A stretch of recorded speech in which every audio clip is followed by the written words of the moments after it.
Hello and welcome to this week's episode of the Edges and Sledges Cricket Podcast. I'm your host Ashwin. I'm joined by Varun on a very exciting day in I almost called it the Pataudi Trophy, but the Anderson Tendulkar Trophy, as India, thanks to Shubman Gill, Mohammad Siraj and Akash Deep, has tied up the series 1-all in Edgbaston. Varun, how are you doing, man? After the first test, this didn't really feel possible going into a second test without Jasprit Bumrah. And yet here we are, 1-all. How are you feeling about it? Yeah, it's completely kind of against the run of play is what I would say. It's you're kind of going into this series thinking 3 games of Bumrah, we've already lost one. The best we can do is win two more. And honestly, it was a little bit of a defeatist attitude, but I did not expect this. So when when India kind of won last night, and there was a lot of drama. We'll talk about it because there was rain on the fifth day. There was a declaration that pretty much went way over, and we'll get into the details. But overall, feeling super pumped. It's a young Indian team. I think to go and win in Birmingham, where we've never won before, is fantastic. So. You could see smiles all around. Shubman Gill was smiling. Gautam Gambhir had the biggest smile on his face. And man, we needed that. I think in the last 10 tests, this is only our second win after Perth, right? So we had that whitewash to New Zealand. We had one win in Perth in Australia, and now it's Birmingham. So if you think about it from last October, we've this is only our second win. So I'm excited, and just the prospects of a 5-match series look so much better when you're in 1-all with 3 games to go. Yeah, couldn't agree more. Really, really well said. A lot to unpack. Uh, let's start actually with the team selection. Okay, so if you think about the key changes from the first game for India, right? Karun Nair got moved up to 3. So Sai Sudarshan basically got one shot, didn't really deliver, including a duck in the first innings, and was sort of dropped. Then so with Karun at 3, then they brought in Nitish at 6, Jadeja playing 7, and then they brought in Sundar at 8, effectively for Shardul to play that all-round role as a spinner, and Akash came in as Bumrah sat out. So there's quite a few changes, right? 3 in the grand scheme of things. How are you feeling on the first morning before the toss with these changes? A lot of the dialogue was, it feels a little bit, for lack of a better way to put it, bits and pieces, right? You've picked Jadeja, Sundar, both of who can bat, neither of who is a Kuldeep in terms of all-round spinner. You've picked Reddy, who can bat but is not that good a bowler. And obviously, it's great to look back on a good result. So I'm not going to be negative. But on that first day, we were all feeling a little confused by the team selection and uncertain. How were you feeling about it? Yeah, so it was interesting one because at the end of the first test, I basically was thinking to myself, is India going to view this as a bowling problem or a batting problem, right? And I think just my view is that it's a bowling problem, and that's how I and most others would have viewed it. So when India came into this test, they viewed it as a batting problem because they said we need to extend our batting and you know and let's be honest, man, like Nitish Kumar Reddy is not a bowler, okay? He will pick up that one odd wicket, but I would like almost put him in the Joe Root level. In fact, Joe Root probably has more wickets and things like that. So I understand the Nitish Kumar Reddy pick because he did no wrong. He actually scores at a decent pace in Australia, and I think it works, right? I think the Washington Sundar one is where I got completely perplexed because you could have easily put a Kuldeep Yadav in. Even if you're chasing, England is chasing 380 on the last day with a Kuldeep, you're almost thinking it's going to be harder, and that's what's happened in the kind of last 2 tests we've played in England, right? We have lost with England chasing 380 odd. So the Washington Sundar one is something I could not understand, but I think it's very clear that the Indian team management believes that batting deep is more important, and can't fault them for that. It's just that it was a little surprising. Yeah, I mean, you were chasing some sort of a record total in the first test, or England was chasing it and did it with ease. So there's definitely some element of the English team, Stokes, Bazball being in Team India's heads, and we saw that play come to play a couple of times in this match. But let's talk about that first innings then, right? felt like a similar pattern to some extent. Rahul didn't start very strong. Karun looked okay for a little bit. People are being critical of Karun, but he did bat 50 balls out there. He did make 31 odd runs. Jaiswal ended up with 87. Rishabh had a decent knock. Reddy didn't perform.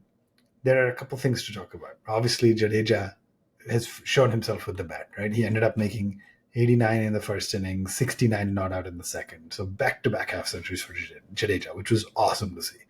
But the man of the moment, skipper Shubman Gill, 269, the highest score by an Indian captain. I think it's the fifth or sixth highest score by an Indian batter ever. By the way, Sehwag has 3 or 4 of those top 10 scores by an Indian test batter ever. And just a tremendous, tremendous knock. Batted across 2 days, batted with Jaiswal first, then with Jaddu, then with Sundar.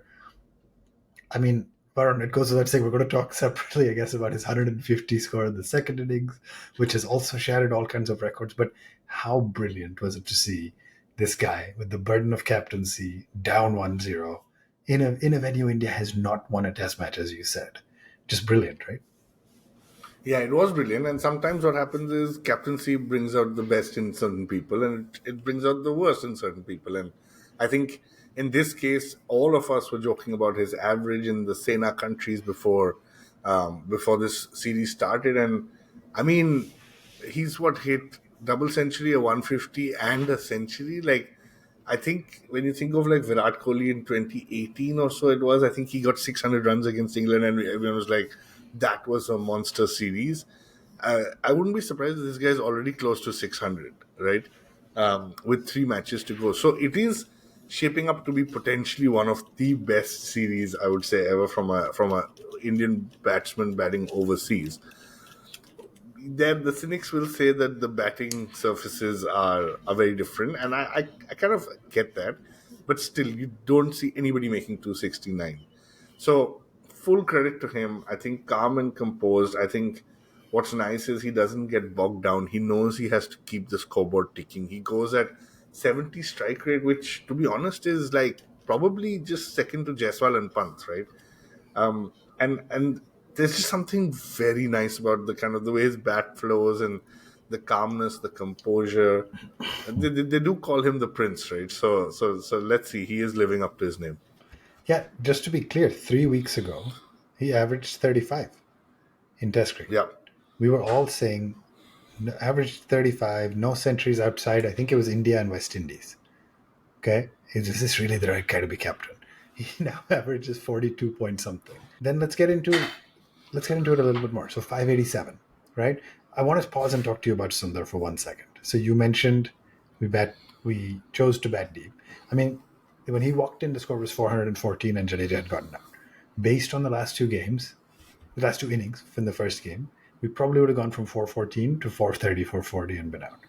He was in a more than 144 run partnership and got to the difference between 414 for six and 587 all out. Yeah. Just how important was that 100 ball knock from Sundar? Very important. And that's why I said, like, some of us probably got it wrong, where we're saying you should not be playing batting till 8, etc. That innings was basically the difference, right, between the two teams, because it allowed Gill to, I can't remember the number of runs he scored after, but let's assume Washington scored 42 and Gill scored 60, just for argument's sake, right? That added 100 runs plus. I think they partnered for 144 and Washington with 42. Exactly. So Gill made 100. So Gill actually got close to 100 runs. Yeah. And that's what batting deep does, right? And that's what, when you've got Pant at 6 or Jadeja at 7, or even in the old days, the VVS Lakshman at 6, Dhoni at 7, the problem is batting with the pressure of, how do I rotate the strike on the last ball? How do I farm the strike? It's a very different kind of pressure. Can you imagine Washington Sundar has walked in, probably technically better than, I would say, Pant and Reddy and Jadeja. Just imagine the easing of the pressure on Shubman Gill, right? Here's a guy now who can hold up one end and not only hold up, score runs. So I think there is merit in this. What I would question is, could you have played Sundar instead of Reddy, for example? Mm-hmm. But look, again, they've won, so let's give them credit for this. It's our job to nitpick and kind of go through and think what else could we change. But I agree with you, man. That innings basically defined the game. Yeah, I think a lot's to unpack, and we will talk about the next game. But I do, Varun, want to come back and talk then about India's bowlers. So you talked about how you think it was a bowling challenge, and what happened here was, I think, unexpected to any of us. After India has put on 587, by the way, we'll come at the end and talk about the toss and Ben Stokes' decision to bowl first.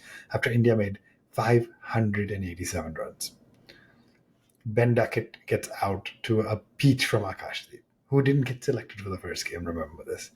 Ollie Pope, next ball. Okay, Zach Crawley a couple overs later to Siraj. Joe Root goes, Ben Stokes goes 5 for 84. You're thinking, man, there's 503 runs a deficit.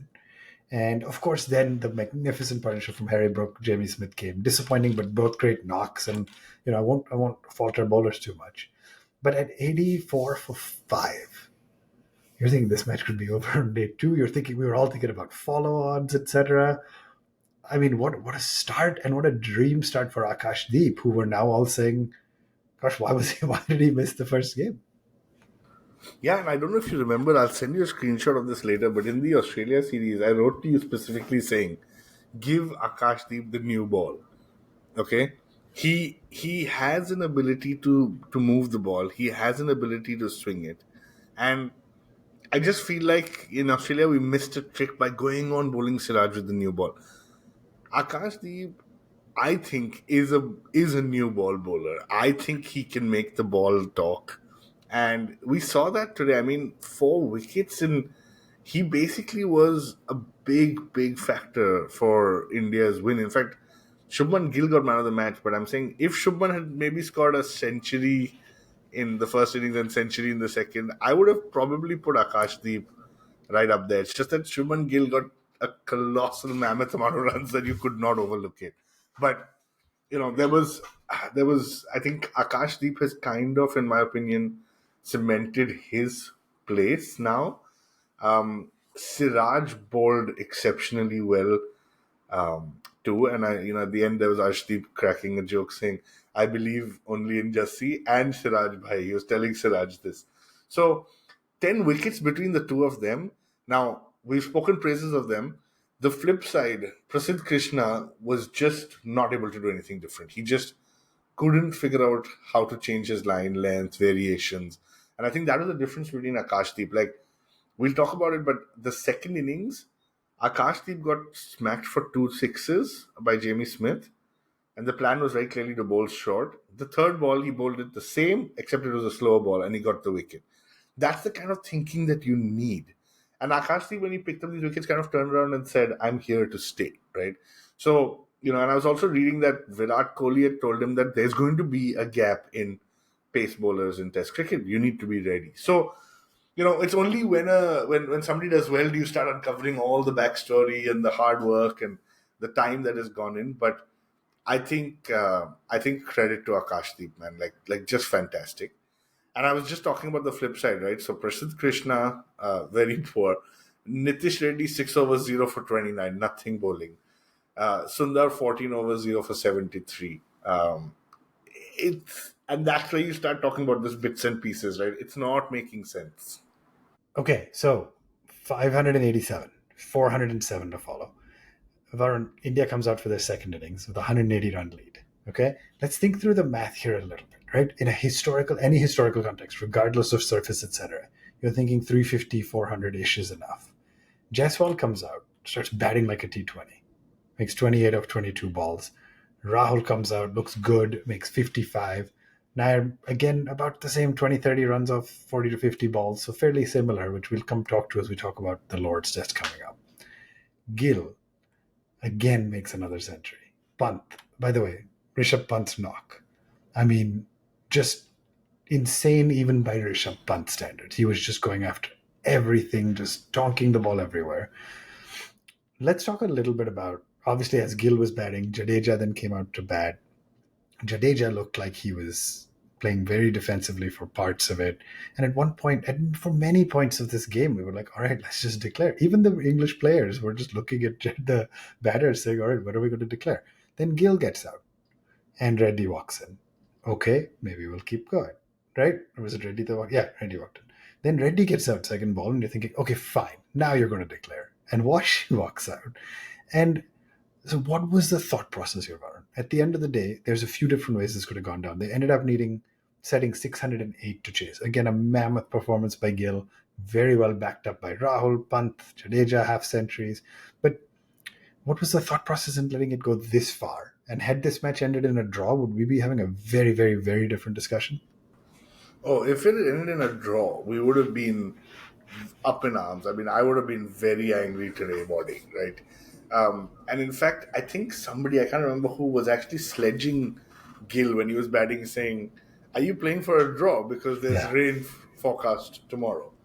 Now, when we kind of started day five, there was rain and it was belting down, right? Like, I was genuinely worried Yeah. until our resident expert in the UK, DJ, messaged saying, "It's the UK, it'll pass in 40 minutes." And that's exactly what happened. Like, from the time DJ sent that message, in like 45 minutes, we were back on the field.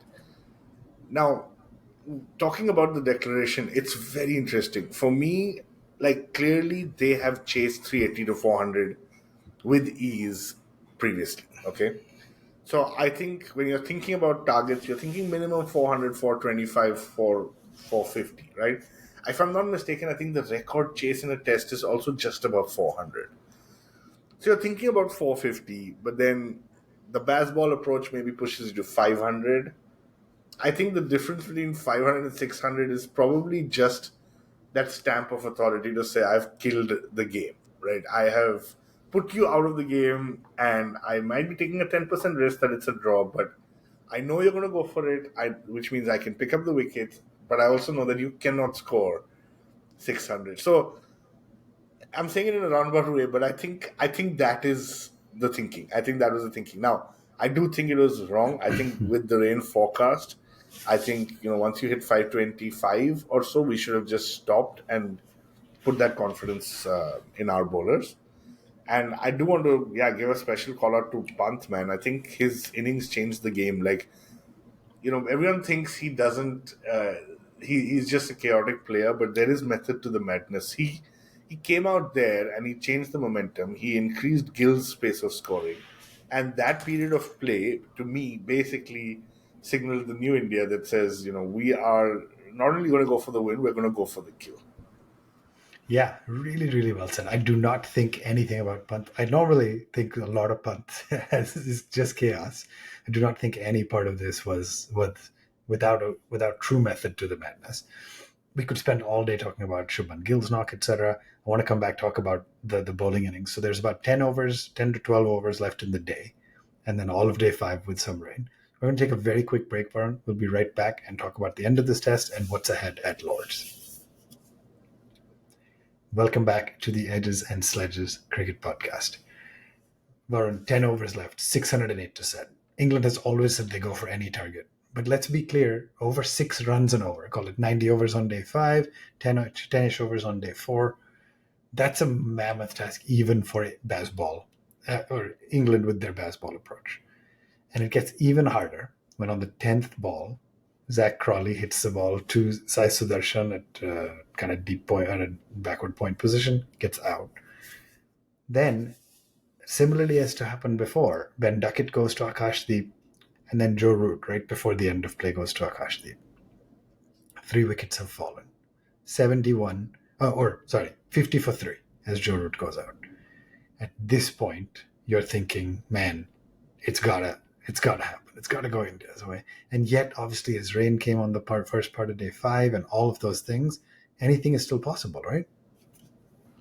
It is, and I think we made a mistake. We've overlooked Harry Brook and JB Smith's innings a little bit. I think I think you full called credit it. is due. Yeah, I Absolutely. think you called it out, but I just want to say how brilliant it was. Okay, Brook 158, Jamie Smith 184. I mean, this Jamie Smith guy is like he's changing the game. He's like a Rishabh Pant kind of a player. In fact, all the talk is around, can he be in the next IPL auction? Like, that's the reverse kind of right test to IPL. So giving them that credit, and like you said, being 50 for three, I think we were always like we were going to. This was our game. It was going to be. I'm trying to find the right words to say we were always going to win, but this was always our game. You knew there's going to be a stroke of brilliance from two of the players, and that could be another 300 runs, but still 600 is going to be out of reach. I think I think from my perspective, again, I just want to call out two things here. One, Akash Deep just kept running in and bowling hard. It doesn't matter. I said in the start he's a new ball bowler, but he kind of picked up wickets with the old ball as well. He just kept going, kept bowling to the plan, kept bowling to the liner length that Gill and him discussed. Like I said, when it was short, it was short. Like when it was, length deliveries, it was length deliveries. It was just perfect display of the kind of grind that fast bowlers have to put in Test cricket. And the second person just want to call out is really Jamie Smith, man. Again, 88 of 99. It just shows you that when you've got a big target to chase, if you get bogged down, they could have been all out for 120, 140. It's because of him that they got to 270, which I would say is respectable for a fourth innings total. And just, yeah, man, it just kind of, I would say the fact that the rain stayed away helped us a lot. It was always going to be our game, and just genuinely very happy. Yeah, Siraj Pfeiffer in the first innings. Akash Deep, by the way, four in the first innings, picked up four in the second, then got Jamie Smith out, who was the final kind of pin that needed to fall. A little bit of resistance from Bryden Cars at the end there, but Akash, who ended up with more than 21 overs, wanted to keep going. There was one point where you could hear Akash basically telling Gill, "Ek aur over dena," like give me one more over, and that's when he got who was it? No, he got Bryden Cars out, right? That top edge that flew up that Gill took. It just felt very fitting that Akash got that 10th wicket, that bobbed in the air. Shubman Gill caught it. Akash celebrating his first 5 wicket haul, which became his first 10 wickets in a match haul. That ended up, and of course, Gill took that catch. I mean, just a stunning performance all around. We could spend all day talking about this. But Varun, as series goes, as 5-match series go, 1-1. It's Sunday night for me, Monday morning for you. And before you know it, Thursday is going to be here. This was one of our shorter gaps. So Yep. let's quickly look ahead to Lords and Thursday. You have to believe Jasprit Bumrah will be back. Yep. What else do Yeah. you do to this combination? Does Siraj need a rest now? Does Prasidh sit out after having gotten two chances? Does Asai get a look back in? Do you change the Sundar combination? Sundar batted pretty well. Do you give Kuldeep a look? There's a lot of things that could happen. It's amazing how we have so many questions in just one game. Yep. After a game that we won. Yep. So let's attempt this, right? Bumrah walks back in. He will replace Krishna, in my opinion. They'll keep that momentum going with Siraj, Akashdeep, and Bumrah at Lords. If we can get 2-1 up, it allows you to give Siraj a break, and Bumrah, we know, is going to have one more. Over time, I would like to see Arshdeep as well come in. Yeah. I think he deserves a shot, especially with Prasidh So having Prasidh been is doing. out for you? I think so. I mean, unless Okay. kind of injuries happen and Siraj needs a break. So, but like I said, I would like to see Arshdeep come in before I see Prasidh come in again. So I think our bowling is sorted. You're going to stick with Jadeja and Sundar, in my opinion. I think the question is just around two people in my mind, Reddy and Karun Nair, right? So I am inclined to believe that they will stick with Karun Nair because he's not converted the 30s into 50s, but he's also not done that much wrong. And I think just given the fact that we've won and this team combination, I think they will probably continue with Reddy. So actually, what all I'm saying is I think Bumrah will just come in to replace Krishna. What about Kuldeep in this equation? Sundar hasn't done enough to justify getting dropped, obviously. But what is your take on Kuldeep as we go into Lords? I don't know if I don't historically remember Lords being a great spinning wicket or a wicket where spinners can make a huge impact. So that's why I just feel that at Lords he'll probably have to miss out. I do think that in the next three games, one Kuldeep will play, and I hopefully he shows that he deserves to be there. But when some of our friends were also messaging saying they kind of understand why an Ashwin retired because if you are not playing an Ashwin and Kuldeep in England, it's your strategy. It's not wrong, but you can understand why spinners get frustrated in this environment. Especially if you fast forward a little, the guy who's probably going to replace Jadeja is either Sundar or Akshar, right? So it's not even a Kuldeep or an Ashwin level of spinner. Yeah. So I think Kuldeep will probably sit out this next game as well. Phenomenal win, big record setting win at Birmingham. We go to Lords next. Varun, I predicted 1-3 loss to India. I'm now excited that we're 1-all. Do you think the momentum has swung a little bit? Do you think England, of course, makes some changes? They brought Archer into their squad at the end of the first game. They've now brought Gus Atkinson back into their squad because their quick bowling has seemed ineffective. England is going to bounce back. Right before I let you go, how do you see this series ending? I mean, I'm going to say 2-2, probably. I'm Even going to say closer. 2-2. That's a cop out. But look, I think momentum is swinging our way. I think Bumrah being back is a big factor. Archer being back as well. I just think this England team at home can't be written off. So, they will bounce back hard. But hey, it's a new age India. I mean, the Jaiswal, Gill and Punts of the world aren't going to give up without a fight. So I'm very, very happy, like I said, that it's 1-all. And I can't wait for the Lord's Test to begin. And I'm very glad that there's a short gap. Yeah, well said. We could have talked a lot more. Ben Stokes' batting average has dropped significantly in his last 20 tests or so. India's fielding, up until one slip catch from Rahul right there at the end of day 5, was much better. So a lot happened. A great game. Varun, thank you for joining me. For everybody listening, if you're on YouTube, hit that like button, hit that subscribe button, and leave us a comment. Otherwise, at One Tip One Hand on all the social medias. We'll be back next week to talk at the end of the Lord's game, and maybe our moods will be different, or maybe we'll be continue to be uplifted thanks to Shubman Gill, Akash Deep, Siraj, and the brilliance from this Indian team. Thank you, everybody, for joining us. This has been the Edges and Sledges Cricket Podcast, signing off.